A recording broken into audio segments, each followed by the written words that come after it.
thanks for making it in today.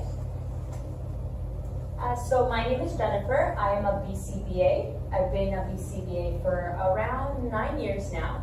I've been working directly with families, teachers, and centers in order to help them teach children to do their activities that they would like to do. Myself and my colleague, who will introduce herself. So my name is Janie, and I am also a BCBA. I've been working with families for roughly about 7 years now, and working with Jen for three years. Yeah. Coming May, 3 years working with Jen, implementing, creating these manuals, and coming out to centers inside the community, outside, to train you guys, mediators, to how to train your child or your client how to do an activity. And before we move on, I'd like to know a little bit more about you guys. So if you guys could just start with your name, a little bit about yourself, and why you came to the program. Hi everyone, my name is Marwa. I am here today so I can learn how to teach my nephew, who's autistic, how to make a bowl of cereal. And my name is Sarah, and I'm also here as a mother. My son has autism, and I'm here to teach him how to be more independent. Okay, perfect. You guys definitely came to the right spot. So before we go any further, I just want to lay out the learning objectives of today's training session. So the learning objectives are to test and enhance mediators' knowledge, define and describe the behavioral skill principles, apply the skills needed to appropriately perform the activity schedule. So you've been hearing mediator. A mediator can be an individual or a group of people that work directly with the client. So it can be a parent, a caregiver, an aunt, a grandfather. Anybody who's directly working with the client would be considered a mediator. Exactly. So question, what is a mediator? A mediator is someone who works directly with the learner. So like parent, an aunt, caregiver. Okay, perfect. So just before we move any further, I'd like to do a pre-test. Over the course of today, we will be doing 2 tests, so a pre-test and a post-test. But the post-test we'll do after the whole training is complete. Right now, Jennifer will be handing out the pre-test for everyone to complete. It's roughly about 9 questions just to test your prior knowledge. And then with this information, it basically helps us plan out the rest of our presentation today to see if you guys need to focus more on a certain subject or if it be review. But take your time. We are giving you 15 minutes to complete. Should be easy stuff. If you have any questions, don't hesitate to raise your hand and we'll come around and help you guys. Perfect. Right now, we can take a 5-minute break as me and Jennifer just goes over the test, and then when we come back, we'll go over how you guys did on the test, and then begin our presentation. Perfect.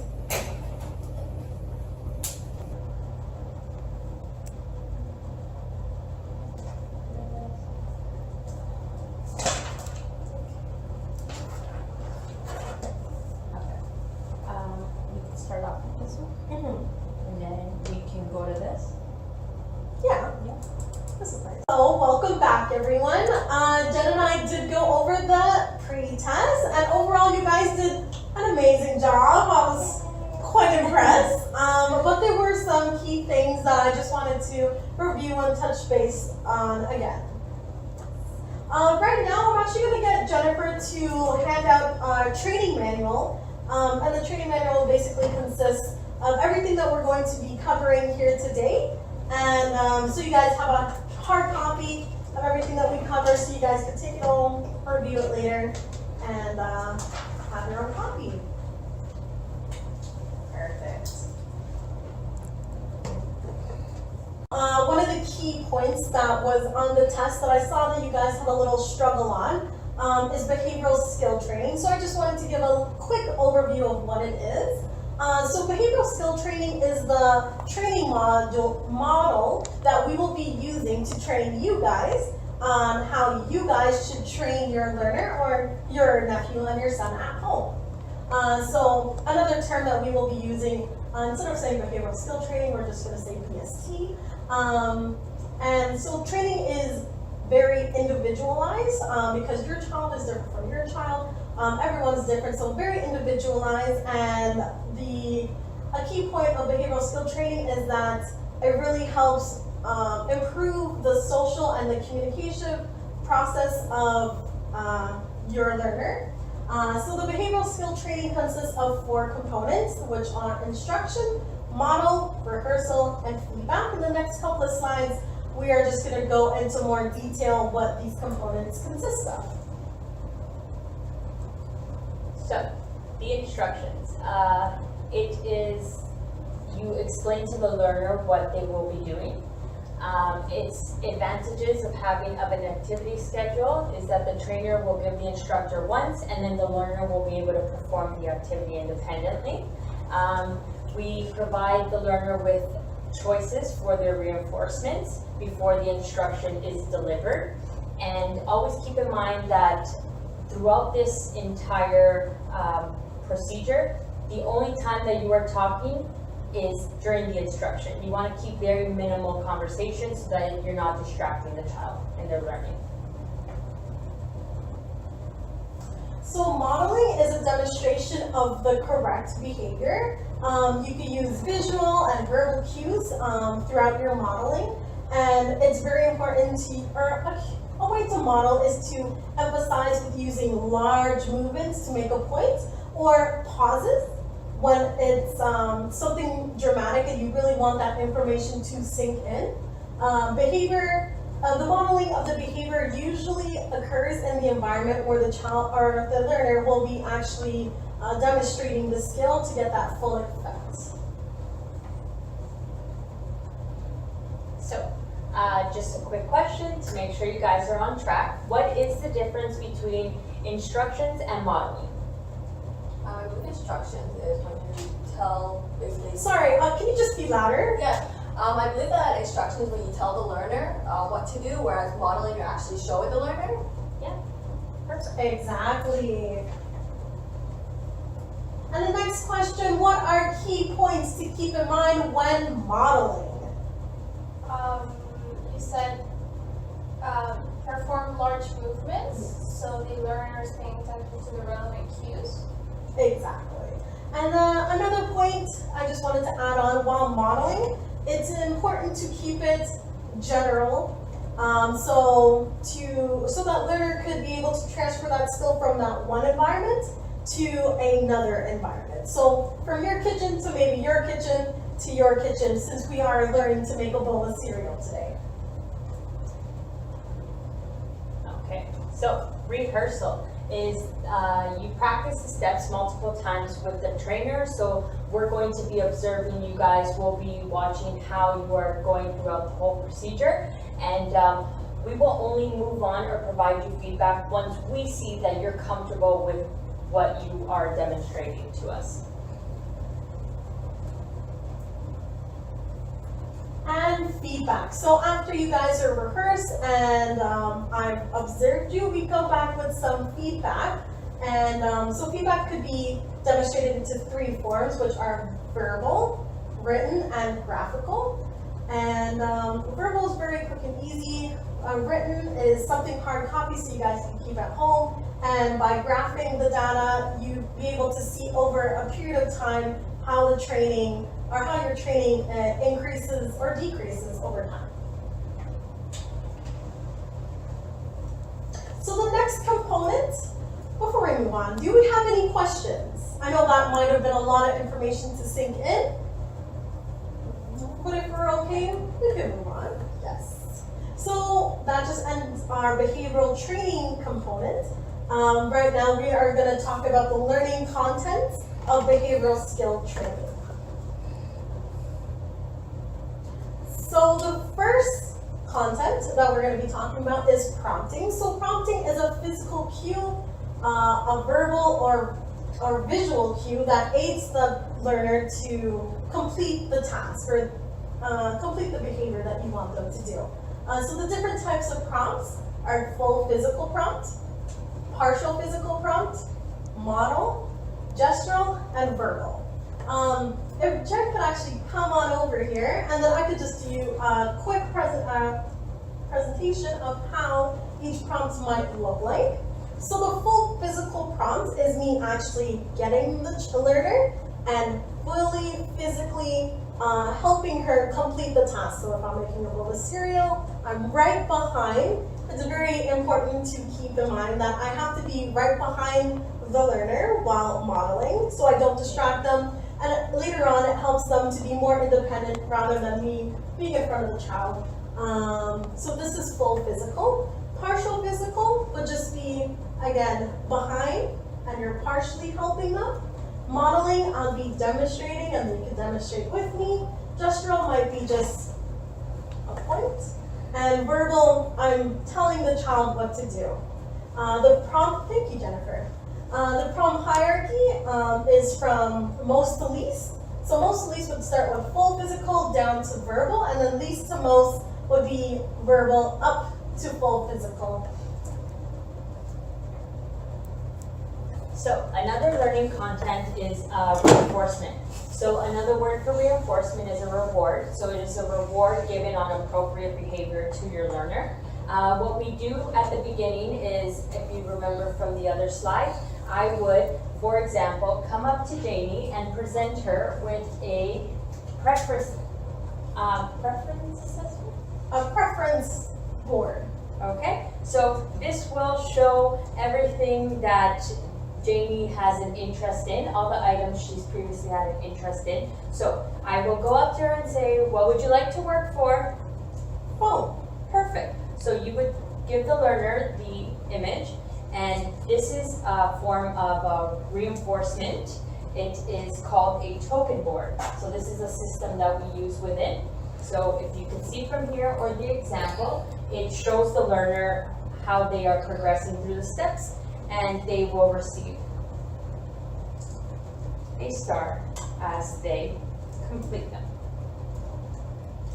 Once the board is full and they have all their stars, we are able to give the learner the reinforcer, which also acts as a motivator throughout the activity. So they'll want to do the activity to get that reinforcer.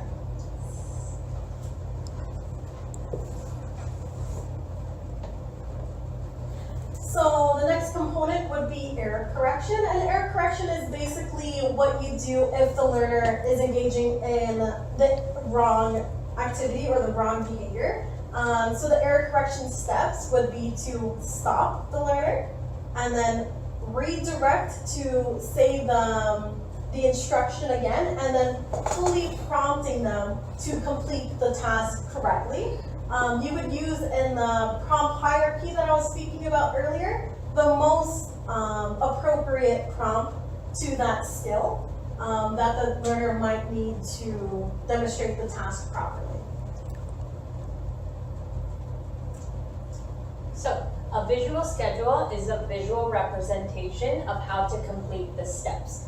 So we have some examples here that I can pass around just quickly. They won't be the same ones we'll be using today, but as you can see, it has the sequence of steps that the child will be going in, and it's very visual, so they're able to see it. If they don't understand the words, they at least have a picture to refer to. So this will be their reference guide through all times. It's important to remember that a visual schedule needs to be placed directly in front of the learner so they're able to see it, and usually where the learning will happen. So we're going to make a bowl of cereal, so we wouldn't put it on a cupboard, we put it on the counter where the learner is making the bowl of cereal. So right now, we are going to show you a quick video of Jen and I modeling how the behavioral, how we're going to train you guys to train your child how to make a bowl of cereal. So take a look. Hi, it's Janie again. I hope you guys are enjoying the training session thus far. I'm just going to show you a quick representation of how the layout should look like, and then I'm gonna get Jen to demonstrate for us. So a quick recap is that your child should be able to choose the reinforcer from your choice board. After they choose it, they put it on their token board, and the child is going to be working for their stars, and the token board should be on the table where they're going to be making their bowl of cereal. In front of them should have their activity schedule all listed out for them so they know each step that they should be doing. Another key thing to keep in mind is that while you're prompting, you should always be behind the learner. And then as I demonstrate, I'll also highlight some more key important facts for you to keep in mind. What would you like to work for? Working for iPad. So she was able to choose her own reinforcer. She puts it on her token board. And now I'm gonna give her the instruction, make a bowl of cereal. Because there is more than 3 seconds delay, I'm gonna fully physically prompt her to her activity schedule, point, and she knows the steps. So she's gonna pour a bowl of cereal. Keep in mind that I'm standing right behind her. Because she's completing the task, I am gonna give her her token. Next, she's gonna do the next step. But she made an error, so I'm gonna do an error correction all behind. So we're gonna reinstate the instruction, the correct one. So it's pour into milk into bowl, and she's going to do the right step. Good job. I'm not gonna give her a token because she did have an error correction on that one. So now she's just gonna follow through, do the correct step, and because she did that step correctly, I will reinforce her.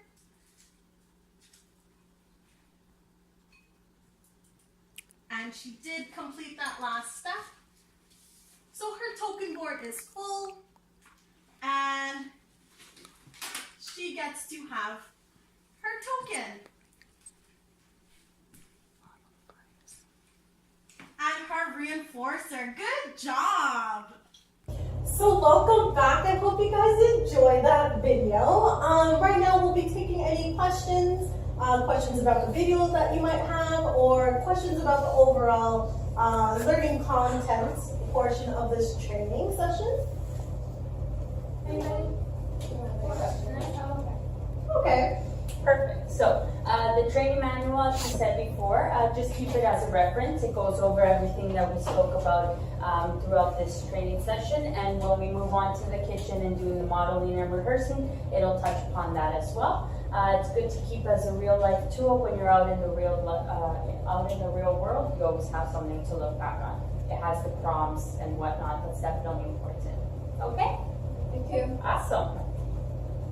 So this concludes the learning component of our training session. But we will actually move over to the kitchen where we'll demonstrate again for you how the training or how making a bowl of cereal might look like, and then give you guys time to rehearse and practice how you guys do it. And then after reviewing, we'll give you back some feedback and we'll do our post test and then wrap it up for the day. Alright, so let's go to the kitchen, or maybe you have something to Do say? you guys know why we're moving it to the kitchen before we go? No. Okay, so we're gonna do it in the kitchen because that's generally where your nephew and your son will be making the bowl of cereal. This ensures that we keep generalization throughout the whole program. So if he goes anywhere else, he's able to do a bowl of cereal independently there as well. Thank you. No problem. Perfect. Why does she have a choice?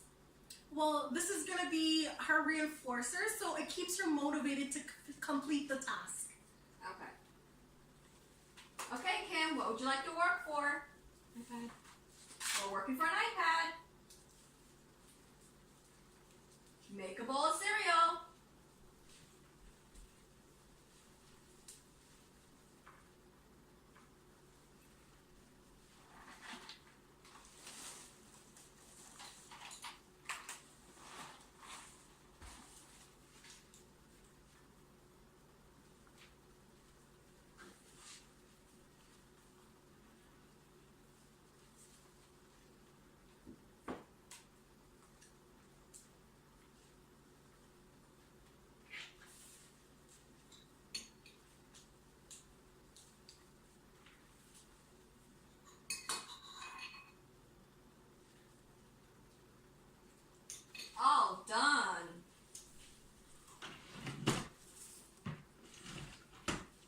Excellent job making a cereal.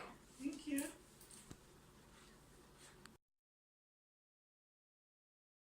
All right. So I just wanted to provide some feedback for you.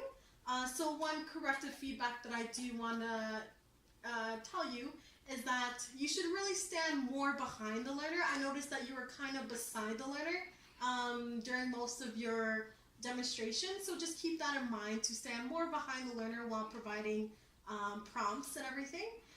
One positive thing that I really liked is how you provided your reinforcement at the same time when you gave it to her. So you gave that verbal praise at the same time. That's very good to deliver at the same time. I do have the performance checklist, and that's for you to keep. So it's just a hard copy for you to keep. You can look over of all the notes that I made. At this point, do you have any questions for me? No, not at the moment. All right, so we're just going to meet back in the other room. We're going to complete our post-test, and then we're going to call it a wrap for today's session. Okay, thank you. You're welcome. Thank you. Thank you. So I am just going to review this post-test. I just want to thank you guys again for coming in to our training session. Did you guys have fun? Yes, thank you. All right, I hope you guys learned a lot. At the back of your training manuals, there is our email and our office number if you'd like to answer, or if you have any questions, then we'll be more than happy to answer for you. All right, thank All you. right, so safe drive home. You too. Take Bye. care. Bye.